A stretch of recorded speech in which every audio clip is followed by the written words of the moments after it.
Hey guys, as all of you probably know, once you start taking anabolic steroids, it becomes almost like an addiction where you never stop. Even a TRT cycle, especially when you're in your older years, that you become accustomed to the positive effects of uh, taking some type of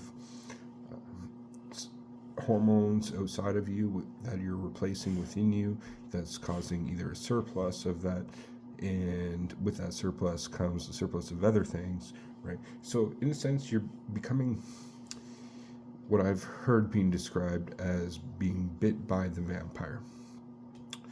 And the classic analogy with that is once you get bit there's never turning back.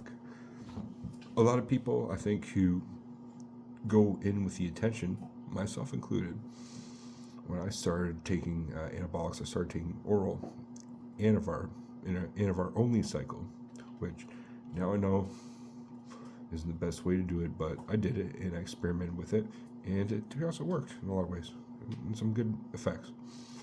So, but once I started with that, then it led to the testosterone. And once I was taking testosterone, I did Primabol. And once I did Primabol, I did HGH again. I already did HGH before, but I had HGH again, and then added Anavar to that, and then completed that cycle, and moved on to another cycle, which is now the testosterone with NPP and Masteron. Now, once you've committed to something, it's very easily to get caught up towards, you've been acclimatized to a certain state of being, which is a state of growth. How amazing is that? Correct? It is. But with the benefits also comes consequence. So that's why, obviously, people, it tends to come on waves where you go on like a surplus of something in, say, like a blasting cycle, and then you come off and you go cruising on a TRT dose, which a lot of people do, and then bodybuilders themselves go on like off cycle and or contest prep, off contest prep. I won't even get into that because that's not my forte. I'm not a bodybuilder in that sense. But somebody who's in it for the HRT plus, TRT plus, which is where I'm at, and that's what I'm sharing with you guys, is once you go on this TRT plus, you're pretty much pot committed. You got to follow through with it, and by following through, it is being like the potentially the rest of your life. Like when you go on testosterone and as well other things, like literally your nuts go into atrophy. I'm sure all you already know that, but do you know what that's like? I do now, and it's not like it is a bit concerning, but it's like you don't expect it until you actually experience it, and then it's like, okay, I'm actually really committed to the point where I have an organ that's within my body that's not within my body, it's outside my body, that's actually going into atrophy, which means it's like non-existent, not working properly. Like it's kind of a trippy experience to experience that, right? Somebody who has, I'm sure somebody who's listening now has, leave in the comments how you have perceived that. It is like a gonadal atrophy. That's what it is. But so that's part of being pot committed. Now, being committed in general to something that's the rest of your life. Once you go on something, to cut, you're not going to come off. Now, financially, I got to address this. I address the health concerns about being on something the rest of your life.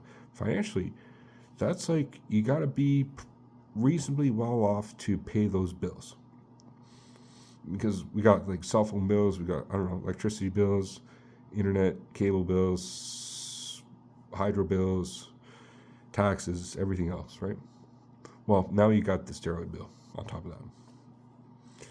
I'm able to afford it. I'm not trying to, project myself as being, some type of like rich dude or something, but I'm still able to do it. And if you're not able, but my point here is if you're not able to follow through with that, then you probably shouldn't be doing it because of that mere fact that you got to be committed to it. If you can't commit to it financially, then you probably shouldn't be doing it. And that goes with other things such as HGH. I spend around $300 a month on HGH, at least. I haven't really calculated that, to be honest. I just pay it. The other things is the testosterone and the other compounds. I have a reasonably good source for that, but a lot of people don't. Like what I'm paying, like $25 a vial for testosterone, $30 a vial for NPP and Mastron, and a lot of other compounds if I wanted it. That's all I'm doing though at the moment.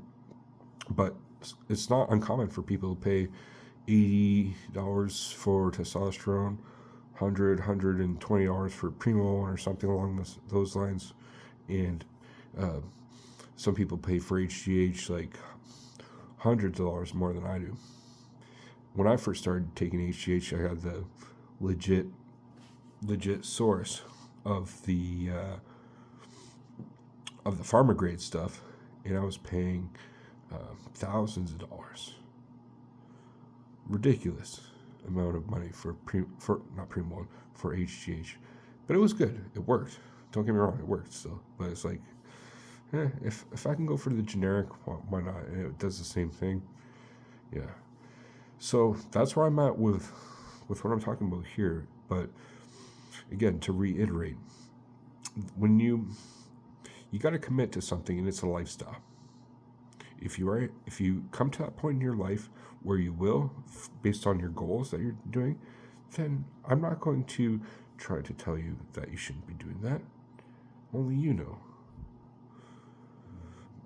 But that would be more in line like with my goals that I hope if you're watching and you have the same goals, that I can kind of project onto you guys that's something that actually can be beneficial. I think it is not. I think it is beneficial to me, what I'm doing, 100%. And I'm not going to stop taking it.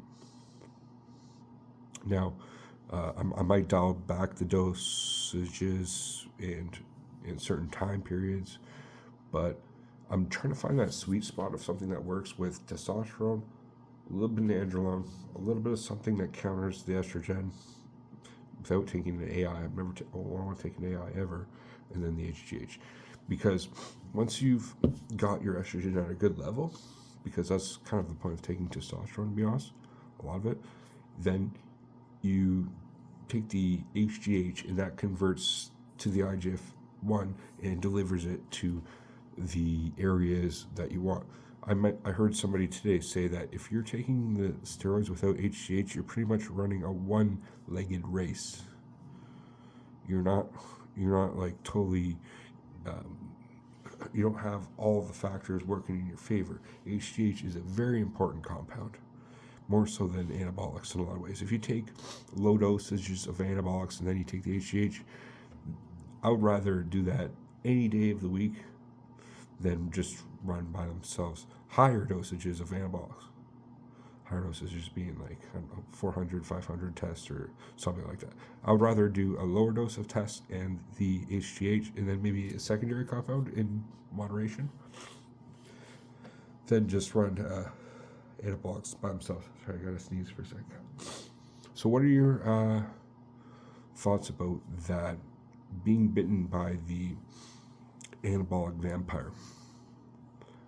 I'm sure people who know exactly what I'm talking about, once you start taking it, again, it is addictive.